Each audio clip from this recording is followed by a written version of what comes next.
Jubilee hills లో elections రాబోతా ఉన్నాయి, మనకు అది తెలిసిన విషయమే. ఏ పార్టీ వస్తుంది అనుకుంటున్నారు? జూబ్లీస్లో ఇప్పుడు ప్రస్తుతానికి మాగంటి గోపీనాథ్ అకాల మరణంతో ఎలక్షన్ వస్తున్నాయి, కరెక్టే. కానీ నా ఒపీనియన్ ఏంటంటే టీఆర్ఎస్ రావడం బెటర్ అనుకుంటున్నాను. ఎందుకు? ఎందుకంటే టీఆర్ఎస్లో జరిగిన అన్ని అభివృద్ధి కార్యక్రమాలు ఇప్పుడు ఉన్న కాంగ్రెస్ గవర్నమెంట్లో జరగట్లేదు. ఇంకొకటి, కాంగ్రెస్ గవర్నమెంట్లో ఎవరు ఒక మాట మీద ఉండట్లేదు. సీఎం ఒక మాట అంటాడు, తర్వాత ఒక మాట చెప్తాడు, తర్వాత ఒక మాట మారుస్తాడు. ఎప్పుడు ఏ మాట అంటాడో ఏమంటాడో కరెక్ట్ చేయట్లేదు. ఇక్కడ వచ్చిన ఏ ఎమ్మెల్యే అయినా ఆయన ఏం చేస్తాడని మాకేం నమ్మకం లేదు. పని చేసే దాంట్లో మాత్రం వెనకలోనే ఉన్నారు. మా ఎస్టీ బంజారా జాతికి వెనుక పెడుతున్నారు ఫస్ట్ ముఖ్యంగా. ఎందుకంటే వీళ్ళు తక్కువ జాతి వాళ్ళని ఆ ద్రోణితో చూస్తున్నారు.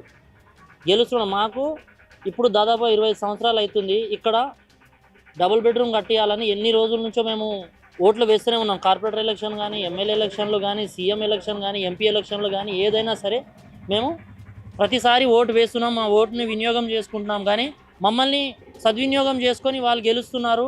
ఏ పార్టీ కావాలంటే ఆ పార్టీలో మారుస్తున్నారు, వేరే పార్టీలో వెళ్ళిపోతున్నారు. వాళ్ళు ఏదైనా దొంగ పని చేయొచ్చు, అదే వాళ్ళకు ఉపయోగం పడేటట్టు వాళ్ళు వాడుకుంటున్నారు జనాల్ని. మమ్మల్ని అయితే మరీ 25 సంవత్సరాల నుంచి మా బస్తీని వాడుకొని పక్కన పెట్టేస్తున్నారు. మేము ఎన్నోసార్లు బ్రతిమలాడి ఇప్పటి నుంచి ఈ ఇష్యూ సీఎం వరకు కూడా తెలుసు, కానీ మా పని మాత్రం జరగట్లేదు.